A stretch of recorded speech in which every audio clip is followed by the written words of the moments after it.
रहस्यों से भरी हुई, दिल दहला देने वाली और डार्क सस्पेंस वाली भूत प्रेत पिशाचों की कहानियों के लिए आप बहुत ही सही जगह आए हो।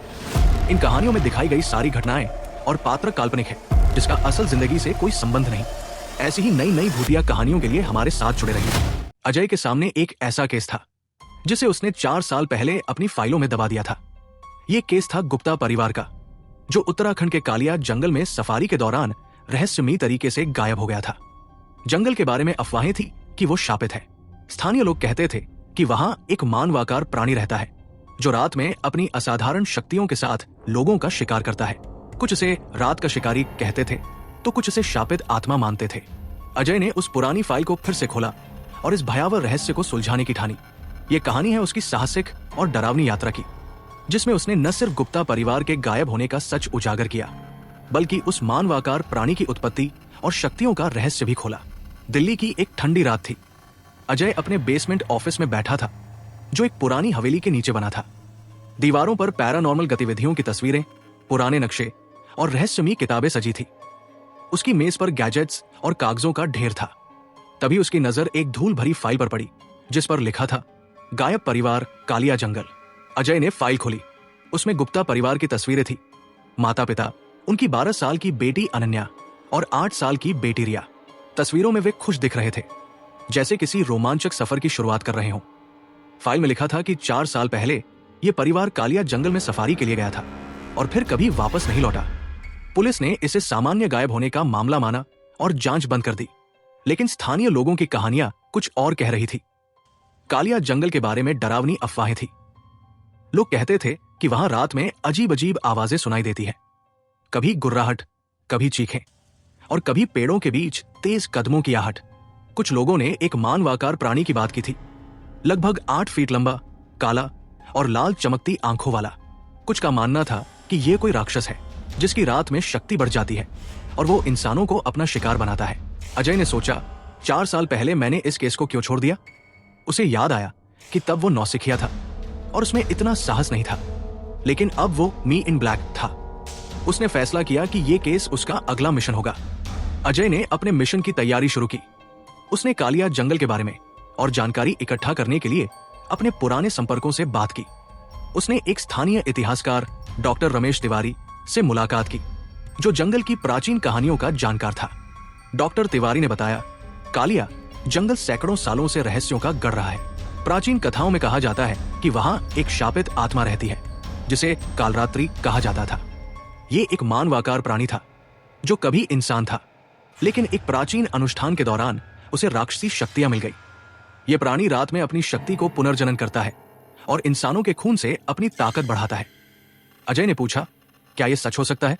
क्या यह प्राणी वास्तव में मौजूद है? डॉक्टर तिवारी ने गंभीर स्वर में कहा, मैंने खुद इसे नहीं देखा, लेकिन जंगल के आसपास के गांवों में कई लोग दावा करते हैं कि उन्होंने इसे देखा है। इसकी लाल आंखें, लंबे पंजे और असामान्य गति इसे सामान्य प्राणी से अलग बनाती है। यह रात में सबसे ताकतवर होता है और दिन में कमजोर पड़ता है। अजय ने अपनी डायरी में नोट किया, कालरात्रि, मानवाकार, रात में शक्तिशाली, खून से ताकत पाता है, संभावित कमजोरी, दिन का समय।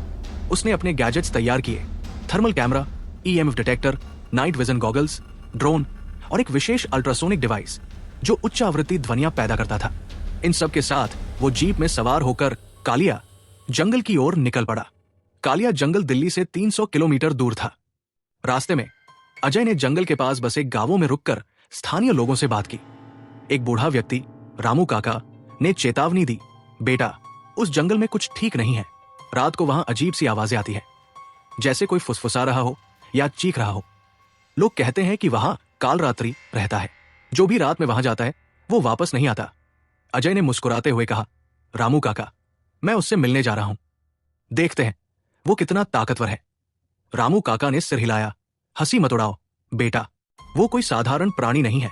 उसके पंजे इतने नुकीले हैं कि पेड़ों को चीर सकते हैं और उसकी गति इतनी तेज है कि कोई उसका पीछा नहीं कर सकता। अजय ने उनकी बात को गंभीरता से लिया, लेकिन उसका आत्मविश्वास अडिग था। वो जंगल के प्रवेश द्वार पर पहुंचा। घने पेड़ों और अंधेरे की चादर ने जंगल को रहस्यमयी बना दिया था। सूरज ढल रहा था और अजय ने फैसला किया कि वो रात होने से पहले अपना कैंप सेट कर लेगा। अजय ने जंगल के एक खुले मैदान में अपना टेंट लगाया। उसने अपने थर्मल कैमरे, मोशन सेंसर और ईएमएफ डिटेक्टर को चारों ओर फैलाया। रात के 10 बजे थे और जंगल में सन्नाटा छाया हुआ था। अचानक उसके ईएमएफ डिटेक्टर ने तेजी से सिग्नल देना शुरू किया। अजय ने अपनी नाइट विजन गॉगल्स पहनी और बाहर निकला। पेड़ों के बीच उसे एक छाया दिखी। वो छाया सामान्य इंसान से कहीं ज्यादा लंबी थी, लगभग 8 फीट। उसकी आंखें लाल रंग से चमक रही थी, जैसे 2 जलती हुई बत्तियां। उसका शरीर काला और पतला था, लेकिन उसके हाथ असामान्य रूप से लंबे थे और उनके सिरों पर नुकीले पंजे चमक रहे थे। अजय का दिल जोर जोर से धड़क रहा था, लेकिन उसने खुद को संभाला। उसने अपने ड्रोन को उड़ाया और उस छाया का पीछा करने की कोशिश की। ड्रोन की स्क्रीन पर वो प्राणी साफ दिख रहा था। उसकी गति असामान्य थी। वो पेड़ों के बीच से इतनी तेजी से भाग रहा था कि ड्रोन उसे मुश्किल से ट्रैक कर पा रहा था। अचानक प्राणी ने ड्रोन की ओर देखा और उसकी लाल आंखों से एक अजीब सी ऊर्जा निकली।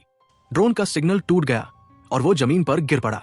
अजय ने अपने ध्वनि रिकॉर्डर को चेक किया। उसमें एक आवाज रिकॉर्ड हुई थी, तू नहीं बच सकता, काल रात्रि तेरा अंत करेगा। आवाज इतनी ठंडी थी कि अजय की रीढ़ में सिहरन दौड़ गई। उसने सोचा, ये कोई साधारण प्राणी नहीं है, इसमें असामान्य शक्तियां हैं। अगले दिन अजय ने जंगल में उस जगह की तलाश शुरू की जहां गुप्ता परिवार आखिरी बार देखा गया था। फाइल में एक नक्शा था जो एक पुराने कैंपसाइट की ओर इशारा करता था। वहां पहुंचकर अजय को टूटा फूटा सामान मिला, कुछ पुराने कपड़े, एक टॉर्च और एक ड्राइंग बुक। ड्राइंग बुक में अनन्या की बनाई तस्वीरें थी। एक तस्वीर में एक लंबा काला प्राणी था जिसके पंजे नुकीले थे और आंखें लाल। इसके नीचे लिखा था, रात का राक्षस। दूसरी तस्वीर में एक गुफा थी जिसमें एक मूर्ति दिख रही थी। अजय को लगा कि यह गुफा इस रहस्य की कुंजी हो सकती है। उसने अपने थर्मल कैमरे से उस जगह को स्कैन किया। जमीन के नीचे असामान्य गर्मी थी। अजय ने खुदाई शुरू की और उसे एक इंसानी हड्डी मिली। उसने अपने पोर्टेबल डीएनए टेस्टर से जांच की और पाया कि यह अनन्या की थी। उसका दिल बैठ गया। वे सब मर चुके हैं, उसने उदास स्वर में कहा। लेकिन उसका मिशन अब सिर्फ सच जानने तक सीमित नहीं था। उसे कालरात्रि को ढूंढना था और उसे खत्म करना था। अजय ने जंगल में और गहराई तक छानबीन शुरू की। उसने स्थानीय कथाओं और डॉक्टर तिवारी की किताबों का अध्ययन किया। कालरात्रि की कहानी सैकड़ों साल पुरानी थी। प्राचीन ग्रंथों के अनुसार कालरात्रि कभी एक योद्धा था जिसका नाम था वीरभद्र। वो एक प्राचीन जनजाति का नेता था जो कालिया जंगल में रहती थी। लेकिन एक रात उसने एक राक्षसी अनुष्ठान किया जिसमें उसने अपनी आत्मा को एक अंधेरी शक्ति को समर्पित कर दिया। बदले में उसे अमरत्व और रात में असाधारण शक्तियां मिली। लेकिन उसकी एक कमजोरी भी थी। दिन में जब सूरज की रोशनी निकलती, उसकी शक्तियां कमजोर पड़ जाती थी। उसकी शक्ति का स्रोत एक प्राचीन मूर्ति थी जो जंगल की गहराई में एक गुफा में रखी थी। अजय ने सोचा, अगर मैं उस मूर्ति को नष्ट कर दूं तो शायद कालरात्रि को खत्म कर सकूं। अजय ने कालरात्रि को ललकारने की योजना बनाई। उसने एक नकली कैंप बनाया जिसमें उसने मानव आकृतियों के पुतले रखे। उसने अपने गैजेट्स को चारों ओर फैलाया और अपने विशेष हथियार, एक उच्च वोल्टेज इलेक्ट्रिक डार्ट गन को तैयार रखा। वो एक पेड़ पर छिप गया, नाइट विजन गॉगल्स पहने हुए। रात के 1 बजे कालरात्रि प्रकट हुआ। उसका काला शरीर जंगल के अंधेरे में घुल रहा था, लेकिन उसकी लाल आंखें साफ दिख रही थी। उसने पुतलों पर हमला किया और अजय ने मौका देखकर डार्ट गन से निशाना साधा। डार्ट उसके शरीर में लगी और वो दर्द से चीखने लगा। लेकिन उसकी ताकत इतनी थी कि वो डार्ट को निकालकर अजय की ओर दौड़ा, उसे जमीन पर पटक दिया। अजय ने अपनी सारी ताकत लगाकर खुद को छुड़ाया और अपने अल्ट्रासोनिक डिवाइस को चालू किया। उच्च आवृत्ति ध्वनि ने कालरात्रि को पीछे हटने पर मजबूर किया और वो जंगल की गहराई में भाग गया। अजय ने राहत की सांस ली, लेकिन वो जानता था कि ये सिर्फ शुरुआत थी। अगले दिन अजय ने अपने ड्रोन और जीपीएस ट्रैकर का इस्तेमाल करके कालरात्रि के ठिकाने का पता लगाया। वो एक गुफा में पहुंचा जो जंगल के सबसे घने हिस्से में थी। गुफा के अंदर उसे कई इंसानी हड्डियां मिली, गुप्ता परिवार और अन्य लापता लोगों की। गुफा के बीच में एक प्राचीन मंदिर था और वहां एक मूर्ति खड़ी थी। मूर्ति कालरात्रि की थी, लंबी, काली और लाल आंखों वाली। मंदिर की दीवारों पर प्राचीन लेख थे जो एक शाप की कहानी बयां करते थे। वीरभद्र ने अपनी जनजाति को बचाने के लिए एक राक्षसी सौदा किया था, लेकिन बदले में वो खुद एक राक्षस बन गया।